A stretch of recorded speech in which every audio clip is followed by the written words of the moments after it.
Hello to all of my savvy sheroes in the Simply Healthy Everyday community. This is Teresa Sanderson, and I just wanted to connect with you tonight and talk with you a little bit about why stress is kind of like laundry. I don't know if you've ever thought about that, but that I thought was kind of an interesting Monday musing, right? So I am sitting here diffusing just in my palm some Joy Essential Oil Blend.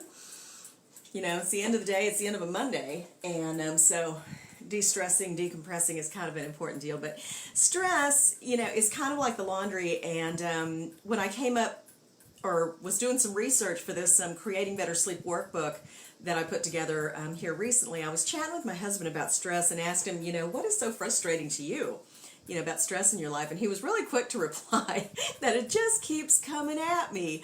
And the first thing that flashed in my mind was, that's like the laundry, right? Because as soon as we get that very last load of wash done, out of the dryer, put away, what happens? Something comes to that laundry hamper or basket, and there we are again. It's already building up. So we don't even get to enjoy it, you know, for 10 minutes probably most of the time, because laundry just keeps coming, and that is exactly what stress does. So no matter how good your life is, right, even if everything's just really on a great, you know, you're just doing great, you're very, very healthy, you have good relationships, all of those things, we all encounter stress, right? The unexpected flat tire, maybe a tough confrontation with somebody, you know, maybe just the kid who comes home or tells you at 10 o'clock at night, hey mom, I forgot to tell you I need cupcakes in the morning, right?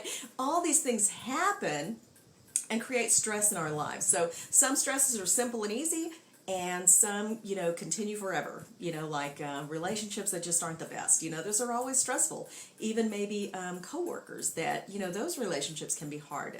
Workplace stresses, maybe there's productivity or quota type stresses even tied to work, right? So stress just keeps coming. It's kind of like even an appetite, because once we eat, you know, there's another appetite coming.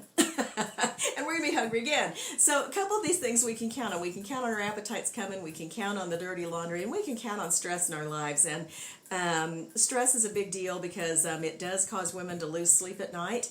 And you now know that sleep, or losing sleep, is just more than feeling tired. It is really kind of a precursor to developing a lot of illnesses like heart disease, even diabetes and obesity. So stress in our lives is literally killing us. And the funny thing is, for all the things we learn in school, isn't it funny, tax season, you know, I remember seeing around April that it's a good thing, you know, I learned about parallelograms and all these things, because that comes in really handy during parallelogram season. We don't learn simple things in school, right? All of our years of schooling, we don't learn how to file our tax returns. Wouldn't that be handy? Handy to know. But we also don't learn how to manage stress. Sadly, there's no class for that until you have something happen that is your tipping point, and suddenly you find yourself, hopefully not like me, but you may find yourself like me. And you know, when I had major depression and just got plucked out of the workforce because I wasn't prepared to manage the level of stress that I had in my life. And the thing was, I had not managed a lot of things, or probably dealt with a lot of things even from way back in my childhood. So, you know, through the course of my life, I remember describing it as one hurdle would come and I would get myself over it, and then I would run a little bit more in my life, and then there would be another hurdle, some big stressor, and I would get over it and just work through and through and through. And you know, at some point we all reach a point probably that we just can't do it anymore. You can't sweep it under the rug. You can't just keep pulling yourself up by your bootstraps and going on. So this is important. So I want to share with you, if you haven't already downloaded the Creating Better Sleep workbook, there's a link above this video. I want to encourage you to do that. And I also want to share with you that when you get your workbook, you're going to be introduced to an incredible 30-day challenge that's starting at the end of this month.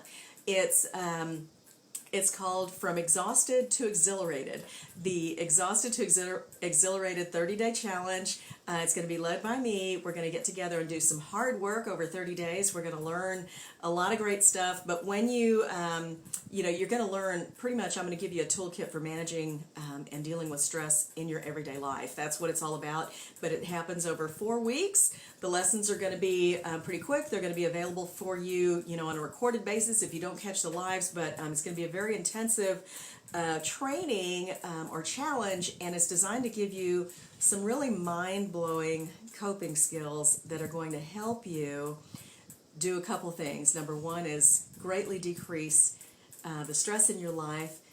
Number two, learn to effectively manage and cope with the stress in your life, give you some tools that you can put in your arsenal. And the third thing that should happen from that is that you're going to get better sleep. So this is going to be a really great challenge. It starts at the end of this month, but when you download the workbook, you're going to get led to the page that talks about the 30-day challenge to go from exhausted to exhilarated. That's going to be starting on September 29th. So I hope you'll take a look at that. Get yourself signed up and ready to go. I'm very, very excited to launch that and help you with whatever I can. So thank you for tuning in. Hope you have a great evening. Hey, Christy, thank you for joining me, girl. And I will chat with you soon. Bye.